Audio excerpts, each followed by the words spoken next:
Well, Starfield isn't even released, doesn't have a release date, and here we are talking about the future for the game post-launch. DLC is inevitable for a game like Starfield. Think back to Fallout 4 with Nuka World and Far Harbor, or Skyrim with Dawnguard and Dragonborn. Bethesda hasn't missed out on being able to add more to their games after it releases, and I doubt they will switch this up with Starfield.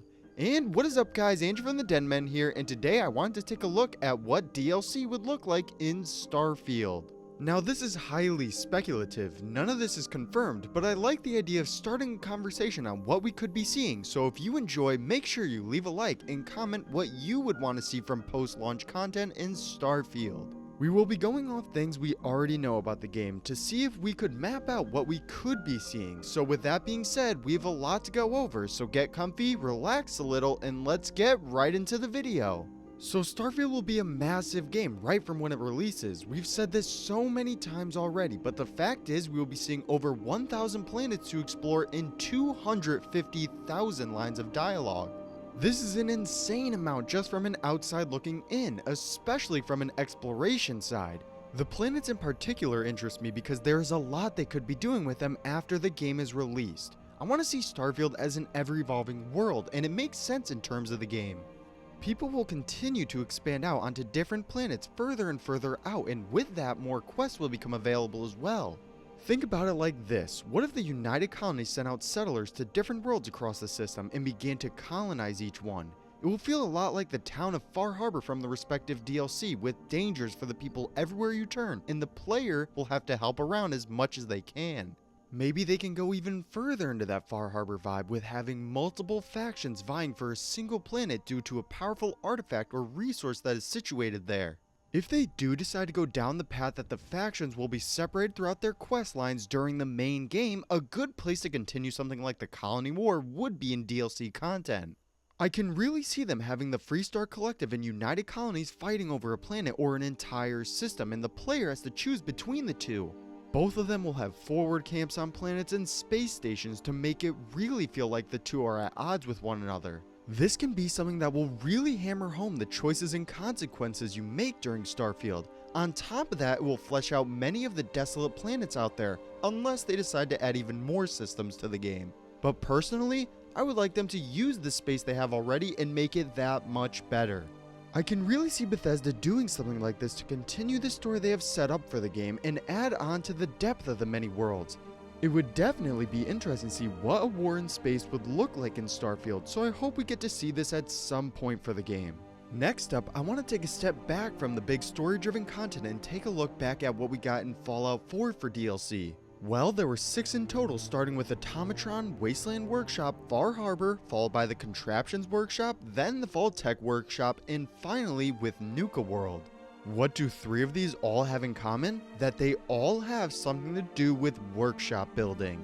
Even when you take a look at the other 3 big story ones, they still had something to do with Fallout 4 settlements. Even when you take a look all the way back to Skyrim, even that had somewhat of a building experience with Hearthfire, so at this point, it's safe to say that Starfield will have some as well.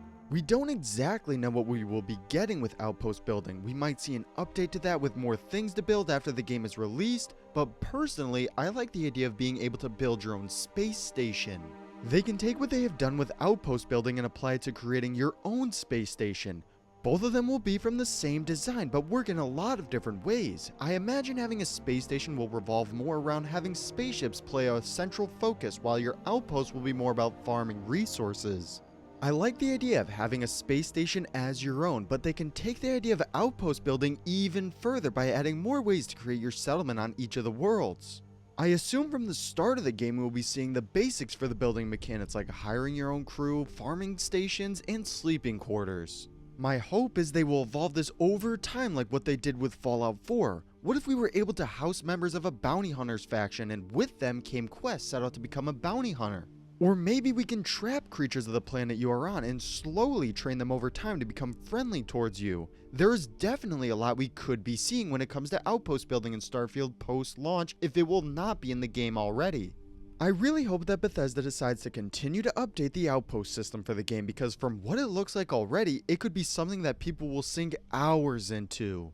Would it be a little weird that I think Bethesda will add even more planets to the game after its release? This is a high likelihood in my opinion, with them probably creating an entire new solar system different from the rest of Starfield. If we were to see a new planet or system to the game, I wouldn't want it like all the others we will see. I'm assuming that once Bethesda will start rolling out DLC, players will be massively overleveled with the best type of gear. A good way to offset this would be to add a sort of endgame area where there are harder enemies, better loot, and possibly even different mechanics. We got this a little bit with Far Harbor and Nuka World, with Far Harbor having the irradiated fog throughout the island that would make it even more important to wear armor with rad resistance. We also got to see a lot harder enemies in my opinion as well, with gulpers, anglers, and fog crawlers. What if we were to continue this into Starfield? It would only make sense. Bethesda could add a new solar system that is completely unexplored that nobody even knew about until it was discovered by the player. They could even add it where multiple factions will descend on the planet or system to claim as their own, or they could go down the route of adding an entirely new faction for the DLC. What is important though is that it will serve as Starfield's endgame location with harder enemies and better loot to collect. They could even add their own mechanic to the DLC that sets it apart from the rest of the game. Maybe there are gravity wells scattered throughout the planet. The closer you travel to them, the slower you get, lower you can jump, and potentially slowing down the velocity of your guns. This is only one way they could change it up, because we could be seeing a number of gameplay variations, like very different day and night cycles, and depending on what time it is, the harder the creatures of that world become. Say if it was nighttime, the enemies would become more durable and hit harder, and maybe even have different variations to the creatures of that world. Any way to make it a little different and more difficult from the base game is the goal here, and I could really see them going down this route. I imagine that if we were to see new planets, they would have to be different from what we were already exploring, so I expect to see even more after Starfield is released. My last prediction will follow what I think the main story for the game will look like. When we take a look at the gameplay we have seen from all the way back to E3 of 2022, we constantly see an artifact of some sort appearing throughout most of it. I imagine that this will be the driving force for the story, with the player tasked with finding the pieces to the artifact. I'm going to say now that I have no idea how it will play out, and this is highly speculative, but what if this artifact is some sort of beacon, and when we combine all of the pieces together, a signal is sent out? From this, we come in contact with an intelligent alien race. I like the idea of them continuing what was given during the main quest, with them fleshing out what will happen afterwards when aliens begin to inhabit the settled systems. What I wouldn't want is for it to feel like cut content, but something that is a continuation of what was already established. Aliens are likely the next step when it comes to Starfield, but it depends on which route they will go down. We could see a number of things play out, like them being hostile or friendly, and each of these come with their own very different story points. I imagine that if we were to see them, they might take over one of the planets in the game and potentially morph it. This could change how we view different worlds in the game, with them getting somewhat of an upgrade. I really hope that if we were to see some type of intelligent aliens in Starfield, they would be heavily fleshed out and a big part of the game. What do you guys think though? Do you think aliens are a good idea when it comes to Starfield, and would you like them to be friendly or hostile? Drop a comment letting me know. But Starfield is close, with it getting its very own showcase sometime in the near future. Hopefully there we will get to see what the game will truly be like, and obviously its release date. I doubt we will see anything on post-launch content at the showcase, with them focusing on the base game at the moment. What I can tell you is that it will be coming after its eventual launch, so when we do actually get to see what it will be like, I hope that it will change the game for the better. I'm hoping that we get to see this elusive showcase sometime in the near future, but until then, that is all for me now though guys. If you enjoyed the video, make sure to leave a like and subscribe. Comment any videos you want to see in the future, and I'll see you all next time!